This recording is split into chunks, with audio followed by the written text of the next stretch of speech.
everyone, it's Lisa. Today I'm going to talk about my bullet journal and show you how I did my planning for October. So if you've been with me for a while, you may have discovered in the summer that I discovered bullet journaling, and it's sort of become my go-to method to stay organized and make sure I'm getting things done. And if you don't know what a bullet journal is, I'll link a video in the description here that will show you the guy who invented a bullet journal and how he uses it and all the ways that you can use it to get organized. And there are tons of videos here on YouTube that will show you ways to plan your bullet journal or use different ways of tracking things. I use my bullet journal in a pretty basic way. So basically, I keep a weekly spread that keeps filling up, and I also keep a monthly overview. And my monthly overview looks like a calendar. So I'm going to show you how I set up my monthly calendar and my weekly spreads. And I'll also mention that I have some videos here on DoodleDrawArt that will help you make some icons and learn some doodles that you might be able to use in your bullet journal as we plan together for October. So here we go. All right, so I'll turn to the first double page spread that's available after all of my notes for the month of September. And I'm just writing the word October and 2017 across the top of the page. And first I'm writing it in a light colored marker. I'm just using some mini Crayola Super Tips. And now I'm going to go over it with some script writing and write it with a Micron Pigma pen. Pigma Micron, it's just a 0.3.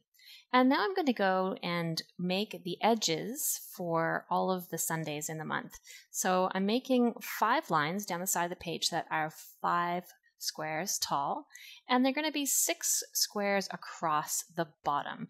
So I find that just making this L shape is enough to give the box outline for each individual day in the month. You don't really need to draw whole squares because you're going to draw L's in the next rows going. Now there are 5 Sunday, Monday, Tuesdays, but there are only 4 Wednesday, Thursday, Friday, Saturdays in October. So I've made the right number of squares, and now I'll just write the days of the week across the top and doing the same thing starting with my yellow marker and then with my black Pigma Micron 0.3. And I'll just go in and write in the numbers.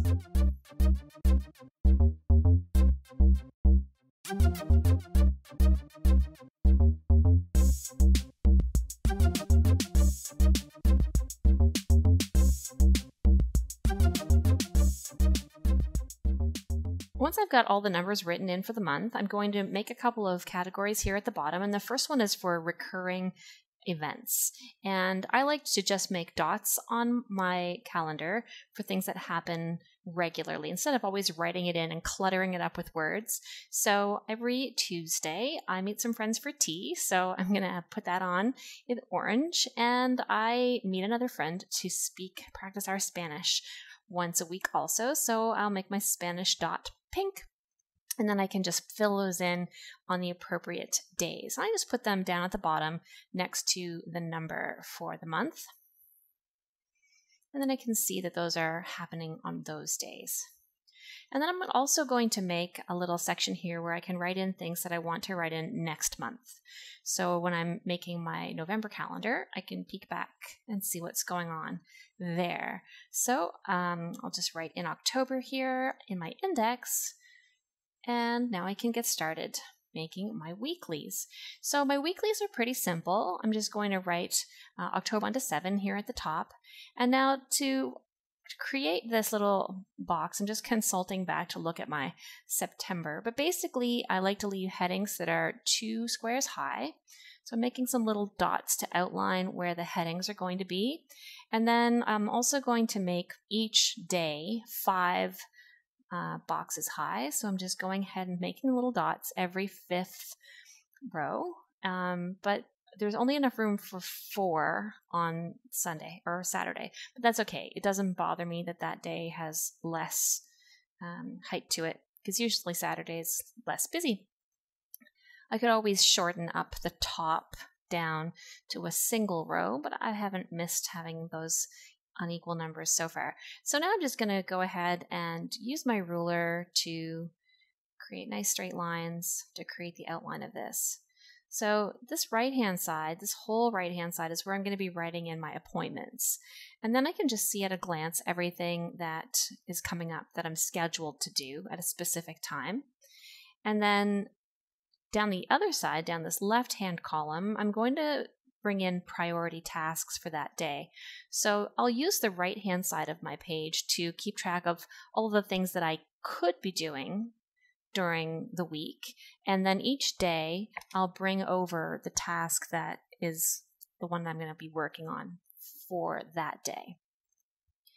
So I'll just finish this up, and then I'm just going to make some lines going down for each day, and I'll do the same thing for each week in October.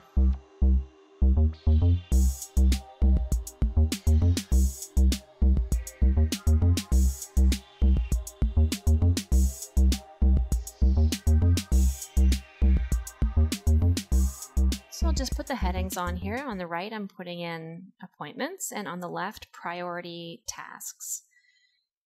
And I'm going to use my marker over the yellow and write in the numbers for each day and then the days of the week. This middle section is where I cross off the days as they're completed. So I just make an X, a big tall X from top to bottom on this middle column, crossing out the days as they're done.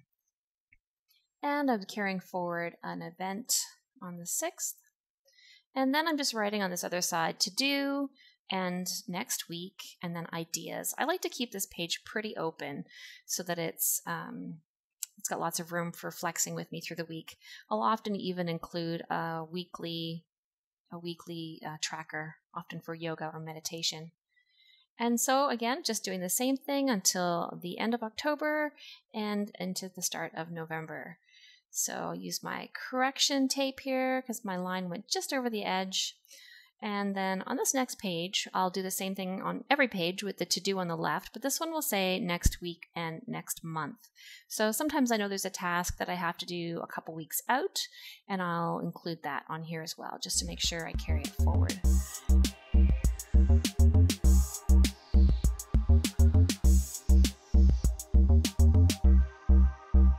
So here I'm going to make myself a task for that week to create my calendars for November. And I'll color in the circle when it's completed, and I'll also move that over into my left column for priority tasks on the day that I decide that I'm going to work on that one. And I've noted that next week is Halloween. Alright, so you can see here that I've got my double page spread for my monthly, and I'm going to go ahead and put a piece of washi tape down the side. This, when I fold it over the back of the page, is going to make the page stick out just a tiny bit, and that's going to make it easier to find without needing to keep a bookmark on that page. I like to use my bookmarks for my current project page and my weekly. So here we have the whole thing. This is my monthly spread. And you can see that I've got all of my recurring tasks itemized and color-coded. Got an event coming up on the 6th. And then I've got my Monday to Fridays. There's my recurring event. And then I've got some little icons in here to denote what's going on in these different sections. And there's the 2nd week of October, the 3rd week, and the 4th week. And I've got my to-do to create my next month of calendars. And I've got next week is Halloween, and then I've got the final page for October. You can see I made a double line here because next month is starting already and it's November. Alright, so I hope you enjoyed my simple and straightforward planner. And if you'd like to do some doodles and some icons, you can check some more videos here at DoodleDrawArt.